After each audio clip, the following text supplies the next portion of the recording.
ರಾಷ್ಟ್ರ ಸಂವಿಧಾನಕ್ಕೆ ನೀನೆ ಶಿಲ್ಪಿಯು ದಾರಿದೀಪವು. ಪ್ರೀತಿಯ ವೀಕ್ಷಕರೇ, ನಿಮ್ಮೆಲ್ಲರಿಗೂ ನಮಸ್ಕಾರ.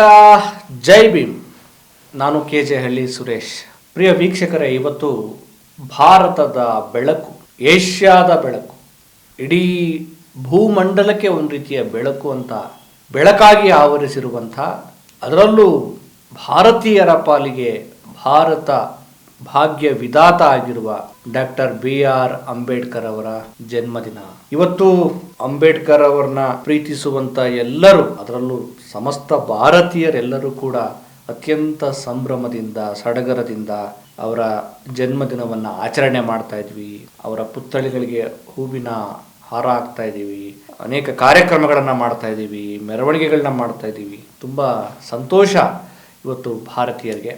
ಆದರೆ ನಾನು ಯಾಕೆ ಭಾರತೀಯರೆಲ್ಲರೂ ಸಂಭ್ರಮ ಪಡೋ ದಿನ ಆಗಬೇಕು ಅಂದರೆ, ಅಂಬೇಡ್ಕರ್ ಅವರು ಅಂದರೆ ಅವರು ಕೇವಲ SC/ST ಸಮುದಾಯಕ್ಕಷ್ಟೇ ಸೀಮಿತ ಆದಂಥವ್ರು. ಅಂಬೇಡ್ಕರ್ ಅಂದರೆ ಅವರು ಮೀಸಲಾತಿ ಕೊಟ್ಟರು, ಅಷ್ಟಕ್ಕೇ ಸೀಮಿತ ಮಾಡಿ ನಾವು ತುಂಬ ಕುಬ್ಜರಾಗಿದ್ದೇವೆ. ಭಾರತದ ಪ್ರತಿ ಮನೆಯಲ್ಲೂ ಕೂಡ ಹಬ್ಬದ ವಾತಾವರಣ ಆಗಬೇಕು. ಅಂಬೇಡ್ಕರ್ ಅಂದರೆ, ಅಂಬೇಡ್ಕರ್ ಅವರ ಜನ್ಮ ದಿನಾಚರಣೆ ಅಂದರೆ, ಸ್ನೇಹಿತರೆ, ನಮಗೆ ಹಬ್ಬ ಬಂತು ಅಂದರೆ ದೀಪಾವಳಿ,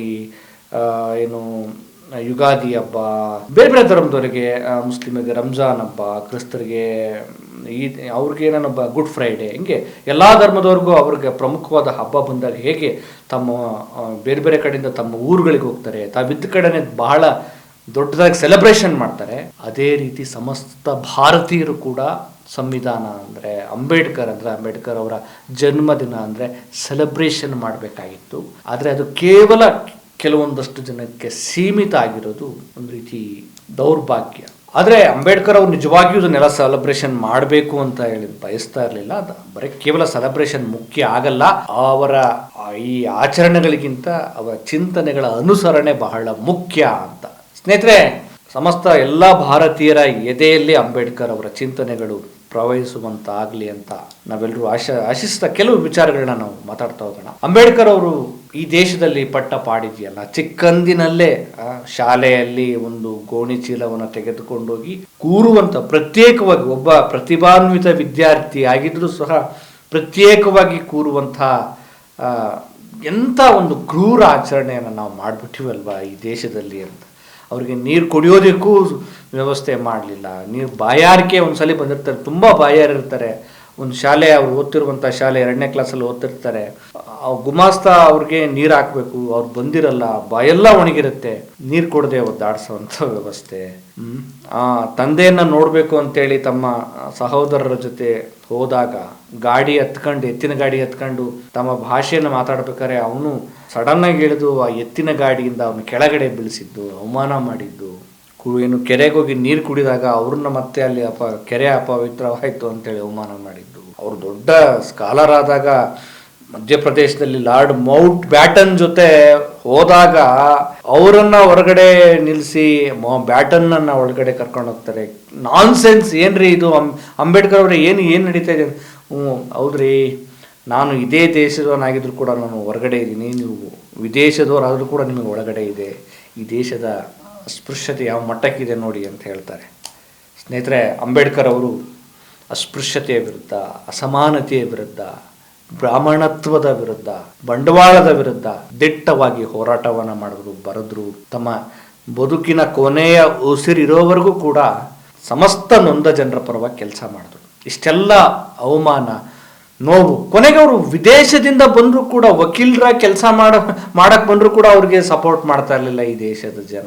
ಕೊನೆಗೆ ತಾವೊಂದು ಒಂದು ಕಲ್ಯಾಣ ಮಂಟಪದಲ್ಲಿ ಮದುವೆ ಆಗೋದಕ್ಕೆ ಒಂದು ವೇದಿಕೆಯನ್ನು ಕೊಡದಿರುವಂಥ ಈ ವ್ಯವಸ್ಥೆ, ಒಂದು ಹಾಸ್ಟೆಲಲ್ಲಿ ಉಳ್ಕೊಂಡು ಇದ್ದಾಗ ಇವರು ನಮ್ಮ ಜನ ಅಲ್ಲ ಅಂಥೇಳಿ ಅವ್ರನ್ನ ಹೊರಗಡೆ ಹಾಕಿ, ಪುಸ್ತಕಗಳೆಲ್ಲ ಮಳೆಯಲ್ಲಿ ನೆಂದು, ನಾನೆಂದ್ರೂ ಪರವಾಗಿಲ್ಲ, ಪುಸ್ತಕಗಳು ನೆಂದೋಗ್ತವೆ, ಅದಕ್ಕಾದರೂ ಸ್ವಲ್ಪ ತಾವು ಕೊಡಿ ಅಂತ ಕೇಳದೆ ಇದ್ರೆ ಅದನ್ನು ಕೂಡ ನಿರ್ದಯಿಯಾಗಿ ನೋಡಿದಂಥ ಈ ವ್ಯವಸ್ಥೆ ಬಹಳ ನೋವುಗಳನ್ನು, ಬಹಳ ಅವಮಾನಗಳನ್ನು ಅನುಭವಿಸಿ ಈ ದೇಶಕ್ಕೆ ಮತ್ತೆ ಅವರೇ ಬೇಕಾಯ್ತಲ್ಲ, ಅವರೇ ಈ ದೇಶದ ಜನರಿಗೆ ಸಂವಿಧಾನವನ್ನು ಕೊಟ್ಟರಲ್ಲ, ಅವರು ಹೇಳ್ಬೋದಿತ್ತಲ್ಲ, ಇದೇ ಈ ದೇಶ ನನಗೆ ಏನ್ರಿ ಕೊಟ್ಟಿದೆ, ಏನು ಕೊಟ್ಟಿದೆ, ನನಗೆ ಭಾಳ ಅವಮಾನ ಮಾಡಿದೆ, ನಾನೆಲ್ಲೋ ಫಾರಿನಲ್ಲಿ ಓದಿದ್ದೀನಿ ಅಲ್ಲೇ ಹೋಗ್ತೀನಿ ಅಂತ ಹೋಗ್ಬೋದಿತ್ತಲ್ಲ. ಅದಕ್ಕೆ ಹೇಳೋದು ಅಂಬೇಡ್ಕರ್ ಅಂದರೆ ಮಹಾ ಅರಿವು, ಅಂಬೇಡ್ಕರ್ ಅಂದರೆ ಮಹಾ ತಾಯ್ತನ ಅಂತ. ಅದನ್ನು ಅರ್ಥ ಮಾಡ್ಕೊಳ್ದೇ ಇದ್ದರೆ ನಾವು ಭಾಳ ಸೀಮಿತರನ್ನಾಗಿ ಮಾಡಿಬಿಡ್ತೀವಿ ಅವ್ರನ್ನ. ಅವರು ಕೇವಲ ಒಂದು SC ST ಸಮುದಾಯಕ್ಕೆ ಮೀಸಲಾತಿಗೆ ಅದಕ್ಕೆ ಇದಕ್ಕೆ ಅಂತೇಳಿ ಸೀಮಿತ ಮಾಡಿಕೊಂಡು ನಮ್ಮ ಹೆಮ್ಮೆಯನ್ನು ನಮ್ಮ ವ್ಯಕ್ತಿತ್ವವನ್ನೇ ನಾವೇ ಕೊಂದುಕೊಳ್ತೀವಿ. ಆದರೆ ವಿದೇಶಿಯರಿಗೆ ಗೊತ್ತಿದೆ ಅಂಬೇಡ್ಕರ್ ಅವರ ಅರಿವು ಏನು ಅಂತ. ವಿಶ್ವಸಂಸ್ಥೆ ಅದನ್ನು ಅಂಬೇಡ್ಕರ್ ಅವರ ಜನ್ಮದಿನಾಚರಣೆಯನ್ನು ಒಂದು ರೀತಿ ಜ್ಞಾನದ ದಿನ, ನಾಲೆಡ್ಜ್ ಡೇ ಅಂಥೇಳಿ, ವಿಶ್ವದ ನಾಲೆಡ್ಜ್ ಡೇ ಅಂತೇಳಿ ಆಚರಣೆ ಮಾಡ್ತಾ ಇದೆ. ಇದು ಸಿಂಬಲ್ ಆಫ್ ನಾಲೆಡ್ಜ್ ಅಂತೇಳಿ ಅಂಬೇಡ್ಕರ್ ಅವ್ರನ್ನ ಕರೆಯಲಾಗುತ್ತೆ. ಹೀಗೆ ನಂತರ ಅಂಬೇಡ್ಕರ್ ಅವರ ಕೊಡುಗೆಗಳು, ಅವ್ರನ್ನ ಕೇವಲ 5-10 ನಿಮಿಷದಲ್ಲಿ, ಒಂದು ದಿನಗಳಲ್ಲಿ ಕಟ್ಟಾಕೋದಕ್ಕೆ ಸಾಧ್ಯ ಇಲ್ಲ, ಅಷ್ಟು ದೊಡ್ಡ ಮಹಾಸಾಗರ ಅವರು. ದಿ ಪ್ರಾಬ್ಲಮ್ ಆಫ್ ರುಪಿ ಅನ್ನೋ ಪುಸ್ತಕವನ್ನು ಬರೆದು RBI ಸ್ಥಾಪನೆಗೆ ಅವ್ರು ಕಾರಣರಾಗ್ತಾರೆ. ಅವರು ಕೇವಲ ಬರೀ ಸಂವಿಧಾನ ಅಷ್ಟೇ ಅಲ್ಲ, ಅರ್ಥಶಾಸ್ತ್ರಜ್ಞರು ಕೂಡ ಆಗಿದ್ದರು ಅನ್ನುವಂಥದ್ದು. ಆಮೇಲೆ ಜಲಶಾಸ್ತ್ರಜ್ಞರು ಕೂಡ ಆಗಿದ್ದರು. ಅವರು ನದಿ ನೀರಿನ ಹಂಚಿಕೆಗೆ ಸಂಬಂಧಪಟ್ಟಂಗೆ ಅವರು ಥಿಯರಿಗಳನ್ನು ಬರೆದಿದ್ದಾರೆ ಅನ್ನುವಂಥದ್ದು. ಎಷ್ಟೊಂದು ಕೆಲಸಗಳನ್ನು ಮಾಡಿದ್ದಾರೆ ಒಬ್ಬ ಮನುಷ್ಯ. ಆಮೇಲೆ ಜಾತಿ ತಾರತಮ್ಯ, ಅಸಮಾನತೆ ವಿರುದ್ಧ ಬಗ್ಗೆ ಇನ್ನೆಲಿಷನ್ ಆಫ್ ಕ್ಯಾಸ್ಟ್ ಅಂತೇಳಿ ಒಂದು ಪುಸ್ತಕ ಬರೆದಿದ್ದಾರೆ. ಬುದ್ಧ ಮತ್ತು ಆತನ ಧಮ್ಮ ಅನ್ನುವಂಥ ಪುಸ್ತಕ. ಇವೆಲ್ಲ ನಮ್ಮ ಜ್ಞಾನದ ಮಟ್ಟವನ್ನು ಹೆಚ್ಚಿಸ್ತವೆ, ಓದಬೇಕಷ್ಟೇ. ಅನಂತರ ಸಂವಿಧಾನವನ್ನು ಬರೆಯುವಂಥ ಸಂದರ್ಭದಲ್ಲಿ ಅವರಿಗೆ ಸಿಗುತ್ತೆ ಅವಕಾಶ, ಮತ್ತು ಅವರು ಆ ಅವಕಾಶವನ್ನು ಸರಿಯಾಗಿ ಉಪಯೋಗ ಮಾಡ್ಕೊಳ್ತಾರೆ. ಸಂವಿಧಾನವನ್ನು ಬರೆಯೋದಕ್ಕೆ ಒಂದು ಸಮಿತಿಯನ್ನು ನೇಮಕ ಮಾಡಲಾಗುತ್ತೆ.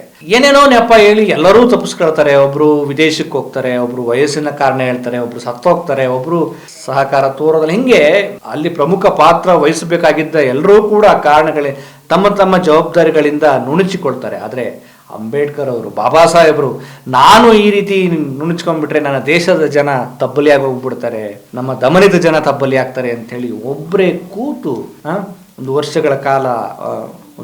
ವರ್ಷಗಳ ಕಾಲ ಸತತವಾಗಿ ಸುಮ್ಮನೆ ಕಟ್ಟುಕತೆ ಎಲ್ಲ ದೇಶದ ಸಂವಿಧಾನವನ್ನು ಅಧ್ಯಯನ ಮಾಡಿ, ಒಳ್ಳೆಯ ವಿಚಾರಗಳೇನಿದೆ, ಒಳ್ಳೆ ಥಾಟ್ಸ್ ಏನಿದೆ, ಅದನ್ನೆಲ್ಲವನ್ನು ಕೂಡ ಸಂಶೋಧನೆ ಮಾಡಿ ಬರೀತಾರೆ ಡಾಕ್ಟರ್ BR ಅಂಬೇಡ್ಕರ್ ಅವರು. ಮತ್ತು ಅವರು, ನಾನು ಸಂವಿಧಾನದ ಆಶಯಗಳನ್ನು ಎಲ್ಲಿ ತೆಗೆದುಕೊಂಡೆ, ಎಲ್ಲ ದೇಶದ ಸಂವಿಧಾನಗಳನ್ನು ಅವರು ಅಧ್ಯಯನ ಮಾಡ್ತಾರೆ ನಿಜ, ಆದರೆ ಮುಖ್ಯವಾಗಿ ನಾನು ಸಂವಿಧಾನದ ಆಶಯಗಳಿದೆಯಲ್ಲ, ಸ್ವಾತಂತ್ರ್ಯ, ಸಮಾನತೆ, ಭ್ರಾತೃತ್ವ, ಆ ವಿಚಾರಗಳನ್ನು ನಾನು ಬುದ್ಧನಿಂದ ತೆಗೆದುಕೊಂಡೆ ಅಂತ ಹೇಳ್ತಾರೆ. ನನ್ನ ಗುರು ಬುದ್ಧ ಗುರು ಅವರಿಂದ ನಾನು ತೆಗೆದುಕೊಂಡೆ. ಬುದ್ಧನ ಮೈತ್ರಿ, ಕರುಣೆ, ಆ ಒಂದು ಥಾಟ್ಸ್ಗಳಿಂದ ನಾನು ಈ ಆಶಯಗಳನ್ನು ತೆಗೆದುಕೊಂಡೆ ಅಂತ ಹೇಳ್ತಾರೆ. ಹೀಗೆ ನಮ್ಮ ದೇಶಕ್ಕೆ, ನಮ್ಮ ಜನರಿಗೆ, ಅದರಲ್ಲೂ ಮಹಿಳೆಯರ ವಿಮೋಚನೆಗೆ ಹಿಂದೂ ಕೋಡ್ ಬಿಲ್ಲನ್ನು ಜಾರಿಗೆ ಮಾಡ್ತಾರೆ. ಅದ್ರಾಗೆ ಆ ಟೈಮಲ್ಲಿ ವಿರೋಧ ವ್ಯಕ್ತ ಆಗುತ್ತೆ. ಕೊನೆಗೆ ರಾಜೀನಾಮೆನೇ ಕೊಟ್ಬಿಡ್ತಾರೆ. ಅವರು ಕಾನೂನು ಸಚಿವರಾಗಿರ್ತಾರೆ. ಆನಂತರ ಅದು ಜಾರಿಯಾಗುತ್ತೆ. ಅವರ ಒಂದು ಅಧ್ಯಯನದ ಆಧಾರದ ಮೇಲೇ ಹಿಂದೂ ಕೋಡ್ ಬಿಲ್ ಜಾರಿಯಾಗುತ್ತೆ. ಮಹಿಳೆಯರಿಗೆ ವಿಧವಾ ಮರುಮದುವೆ ಆಗುವಂಥ ಅವಕಾಶ, ಆಮೇಲೆ ಪಿತ್ರಾರ್ಜಿತ ಆಸ್ತಿಯಲ್ಲಿ ಅವ್ರಿಗೂ ಕೂಡ ಹಕ್ಕು ಬೇಕು ಅನ್ನುವಂಥದ್ದು.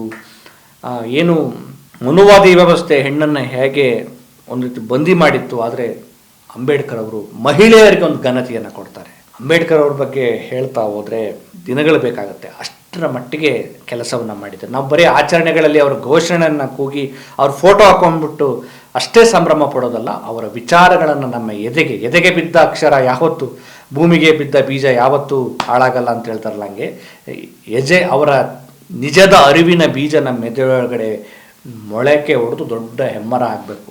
ಆ ನಿಟ್ಟಲ್ಲಿ ನಾವೆಲ್ಲರೂ ಕೂಡ ಅಂಬೇಡ್ಕರ್ ಅವ್ರನ್ನ ಕಾಣುವ, ಆ ಮೂಲಕ ಅವರಿಗೆ ಗೌರವ ಕೊಡೋ ಕೆಲಸವನ್ನು ಮಾಡೋಣ.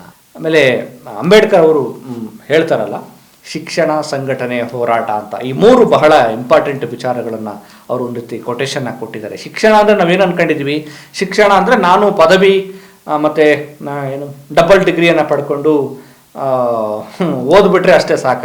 ಅಂಬೇಡ್ಕರ್ ಅವರ ಅರ್ಥದಲ್ಲಿ ಶಿಕ್ಷಣ ಅಂದರೆ ಶಾಲಾ ಶಿಕ್ಷಣ, ಶೈಕ್ಷಣಿಕ ಶಿಕ್ಷಣವನ್ನು ಪಡೆಯುವುದಲ್ಲದೆ ಆರ್ಥಿಕ ಶಿಕ್ಷಣ, ಸಾಮಾಜಿಕ ಶಿಕ್ಷಣ, ಸಾಂಸ್ಕೃತಿಕ ಶಿಕ್ಷಣ, ಈ ದೇಶದ ಸಾಮಾಜಿಕ ಶಿಕ್ಷಣ, ಇದರ ಎಲ್ಲ ಅರಿವನ್ನು ಪಡೆದುಕೊಳ್ಳುವುದು, ಜಾಗೃತನಾಗುವುದು. ಆ ಡಿಗ್ರಿಗಳನ್ನು ಪಡೆಯುವುದಷ್ಟೇ ಅಲ್ಲ, ಈ ತರಹದ ಸಾಮಾಜಿಕ ವ್ಯವಸ್ಥೆಯನ್ನು ಕಂಡು ಜಾಗೃತರಾಗುವುದು ಶಿಕ್ಷಣ. ಕಲೀರಿ, ಆ ಜಾಗೃತಿಯನ್ನು ಅವರು ಶಿಕ್ಷಣ ಅಂತ ಹೇಳಿದ್ರು. ನಾವು ಬರೀ ಶಿಕ್ಷಣ ಅಂದರೆ ನಾನು ಓದ್ಬಿಟ್ಟು ಸುಮ್ಮನಾಗ್ಬಿಡೋದು ಅಷ್ಟೇ ಅಲ್ಲ. ಆ ರೀತಿಯ ಶಿಕ್ಷಣವನ್ನು ನೀವು ಪಡೆದುಕೊಂಡ ನಂತರ ಸಂಘಟನೆ, ನೀವು ಒಗ್ಗೂಡಬೇಕಾಗುತ್ತೆ. ಶಿಕ್ಷಣವನ್ನು ಕಲಿತವರು ಸುಮ್ಮನೆ ಇರೋದಕ್ಕಾಗೋದಿಲ್ಲ. ಶಿಕ್ಷಣವನ್ನು ಕಲಿತವರು ಹುಲಿಯ ಹಾಲು ಕುಡ್ದಂತೆ ಅವ್ರು ಗರ್ಜನೆ ಮಾಡಲೇಬೇಕು ಅಂತ. ಹಾಗೆ ಸಂಘಟಿತರಾಗಬೇಕು. ಎಲ್ಲ ಸಂಘಟಿತರಾಗಿ ಹೋರಾಡಬೇಕು. ಶಿಕ್ಷಣ ಸಂಘಟನೆ ಹೋರಾಟ ಅಂದರೆ ತಮಗೆ ಬೇಕಾಗಿರುವ ಹಕ್ಕನ್ನು ಪಡೆದುಕೊಳ್ಳುವುದು. ಅಂದರೆ ಅದು ವ್ಯಕ್ತಿ ಕೇಂದ್ರಿತ ಅಲ್ಲ. ನಮ್ಮ ಶಿಕ್ಷಣ, ನಮ್ಮ ಸಂಘಟನೆ, ನಮ್ಮ ಹೋರಾಟ ಕೇವಲ ವ್ಯಕ್ತಿ ಕೇಂದ್ರಿತ, ಸಮುದಾಯ ಕೇಂದ್ರಿತ ಅಲ್ಲ, ಜನಕೇಂದ್ರಿತವಾಗಿ ಈ ಅಂಶಗಳನ್ನು ಬಳಸಿಕೊಳ್ಳಿ ಅಂತ. ಅದಕ್ಕೆ ಅಂಬೇಡ್ಕರ್ ಅವರು ಯಾವುದೋ ಒಂದು ಜಾತಿ ಕೆಲಸ ಮಾಡಿದ್ರ? ಖಂಡಿತ ಇಲ್ಲ. ನಾವು ಅಧ್ಯಯನ ಮಾಡಿದಾಗ, ಅವ್ರನ್ನ ಸ್ಟಡಿ ಮಾಡಿದಾಗ, ಆಳಕ್ಕಿಳಿದಾಗ ಇಡೀ ವ್ಯವಸ್ಥೆಗೆ ಕೆಲಸ ಮಾಡಿದ್ರು. ಯಾರು ದಮನಿತರಿದ್ದಾರೆ, ಯಾರು ದಲಿತರಿದ್ದಾರೆ, ಯಾರು ಅವಕಾಶ ವಂಚಿತರಿದ್ದಾರೆ, ಯಾರು ಶೋಷಿತರಿದ್ದಾರೆ, ಯಾರನ್ನ ಶತಮಾನಗಳ ಕಾಲ ಏನು ಅಕ್ಷರವನ್ನ ಕೊಡದೆ ದಬ್ಬಾಳಿಕೆಯನ್ನ ಮಾಡಿ ಅವರನ್ನ ಜಾತಿ ವ್ಯವಸ್ಥೆಯಲ್ಲಿ ಕಟ್ಟಿ ಹಾಕಿ ಅವರ ಹಕ್ಕನ್ನ ಕಸಿದುಕೊಳ್ಳಲಾಗಿತ್ತು, ಅಂಥವರನ್ನ ಮೇಲೆತ್ತುವ ಸಲುವಾಗಿ ಅನೇಕ ಕಾರ್ಯಕ್ರಮಗಳನ್ನು ಸಂವಿಧಾನದ ಮೂಲಕ ಮಾಡ್ತಾರೆ. ಅವರು ಬರೀ SC ST ಎಲ್ಲ, ಹಿಂದುಳಿದ ವರ್ಗಗಳ ಏನು ಮೀಸಲಾತಿಗೂ ಕೂಡ ಕೆಲಸ ಮಾಡಿದ್ರು. ಕೇವಲ ಮನುಷ್ಯರಿಗಷ್ಟೇ ಅಲ್ಲ, ಎಲ್ಲ ಜೀವಿಗಳಿಗೂ ಬದುಕುವ ಹಕ್ಕಿನ ಸಲುವಾಗಿ ಸಂವಿಧಾನ ಕೆಲಸ ಮಾಡಿದೆ. ಇಂಥ ಗ್ರೇಟ್ ಅಲ್ವಾ? ಇಂಥ ಮಹಾನಾಯಕನನ್ನ ಜಾತಿಯ ಕಾರಣಕ್ಕಾಗಿ ಅವನನ್ನು ಕುಬ್ಜಗೊಳಿಸೋದಿದೆಯಲ್ಲ, ಅದು ನಮ್ಮ ಮೂರ್ಖತನ, ಅದು ಮುಟ್ಟಾಳತನ. ಹಾಗಾಗಿ ಅವರೇ ಕೊನೆಗೆ ಹೇಳ್ತಾರೆ, ನಾನು ಇಲ್ಲಿವರೆಗೂ ಒಂದು ದೊಡ್ಡ ಈ ಹೋರಾಟದ ಸಮಾನತೆಯ ರಥವನ್ನು ಎಳ್ಕೊಂಡು ಬಂದಿದ್ದೀನಿ, ಸಾಧ್ಯವಾದರೆ ಮತ್ತಷ್ಟು ಮುಂದಕ್ಕೆ ಎಳ್ಕೊಂಡು ಹೋಗಿ, ಹೊರತು ಅಥವಾ ಸುಮ್ಮನಿದ್ಬಿಡಿ, ಮತ್ತೆ ಹಿಂದಕ್ಕೆ ಇಳಿಯಕ್ಕೆ ಹೋಗ್ಬಿಡಿ ಅಂತ ಹೇಳ್ತಾರೆ. ಹಾಗಾಗಿ ಅಂಬೇಡ್ಕರ್ ಅವರಿಗೆ ನಿಜವಾದ ಗೌರವ ಸಲ್ಲಿಸೋದು ಅಂದರೆ ನಾವು ಮಾನವೀಯರಾಗುವುದು, ಅನ್ಯಾಯದ ವಿರುದ್ಧ ಹೋರಾಡುವುದು, ಮತ್ತು ಯಾರಿಗೆ ಸಹಾಯ ಇದೆ ಅವರಿಗೆ ಸಹಾಯ ಮಾಡುವುದು, ಮತ್ತು ಇನ್ನೊಂದು ಮುಖ್ಯವಾಗಿ ಹೇಳ್ತಾರೆ, ಎಲ್ಲ ಅಧಿಕಾರದ ಕೀಲಿಕೈ ಯಾವುದು ಅಂದರೆ ಪಾಲಿಟಿಕ್ಸ್, ರಾಜಕೀಯ ಅಧಿಕಾರವನ್ನು ಪಡೆಯೋದಕ್ಕೆ ನಾವು ಪ್ರಯತ್ನ ಪಡಬೇಕು ಅಂತ. ನಾವು ಎಲ್ಲ ರೀತಿಯ ಅಧಿಕಾರವನ್ನು ಪಡೆದುಕೊಂಡು ಮಜಾ ಮಾಡೋದು ಅಲ್ಲ, ಆರಾಮಾಗಿರೋದಲ್ಲ, ಆ ಅಧಿಕಾರವನ್ನ ಜನರ ಉಪಯೋಗಕ್ಕೆ ಮತ್ತೆ ವಿನಿಯೋಗ ಮಾಡೋದು. ಅದೇ ಸಂವೇದನೆ, ಅದೇ ತಾಯ್ತನ ಅಂತ ಹೇಳೋದು. ಇಂಥ ಮಹಾ ಅರಿವು ನಮ್ಮೆಲ್ಲರನ್ನೂ ಆವರಿಸಿಕೊಂಡ್ರೆ ಬದುಕು ಎಷ್ಟು ಚೆನ್ನಾಗಿರುತ್ತಲ್ವಾ? ಅದಕ್ಕೆ ಬಸವಣ್ಣವರು ಇವನಾರವ, ಇವ ನಮ್ಮವ, ನಮ್ಮವರು ಅಂತೆಲ್ಲ ಅಂದ್ಕೊಂಡ್ಬಿಟ್ರೆ ಜಗತ್ತಲ್ಲಿ ಸಮಸ್ಯೆನೇ ಇರಲ್ಲ. ಅಂಬೇಡ್ಕರ್ ಅವರ ಈ ದಿವ್ಯ ಚೇತನಕ್ಕೆ ನಾವೆಲ್ಲರೂ ನಮಸ್ಕಾರ ಹೇಳ್ತಾ, ನಮ್ಮೆಲ್ಲರ ಮನಸ್ಸಲ್ಲೂ ಕೂಡ ಆ ಚಿಂತನೆಗಳು ಪ್ರತಿನಿತ್ಯವೂ ಮೊಳೆಯಲಿ. ಕೇವಲ ಒಂದು ದಿನಕ್ಕಲ್ಲ, ಅವರು ಪ್ರತಿದಿನವೂ ಅವರ ವಿಚಾರಗಳನ್ನು ಚಿಂತನೆ ಮಾಡ್ತಾ, ನಾವು ಒಳ್ಳೆತನ ಮಾಡ್ತಾ ಸಮಾನತೆಯ ಒಂದು ವ್ಯವಸ್ಥೆಯನ್ನು ನಾವೆಲ್ಲರೂ ಮಾಡೋಣ. ಆ ಮೂಲಕ ಅಂಬೇಡ್ಕರ್ ಅವರಿಗೆ ನಿಜದ ಗೌರವವನ್ನು ಸಲ್ಲಿಸೋಣ ಅಂತ ಹೇಳ್ತಾ ಈ ಒಂದು ವಿಚಾರವನ್ನು ಇಲ್ಲಿಗೆ ನಿಲ್ಲಿಸ್ತಾ ಇದ್ದೀನಿ. ಜೈ ಭೀಮ್. ಮತ್ತೊಂದು ವಿಚಾರದೊಂದಿಗೆ ನಿಮ್ಮನ್ನು ಭೇಟಿ ಮಾಡ್ತೀನಿ. ನಮಸ್ಕಾರ.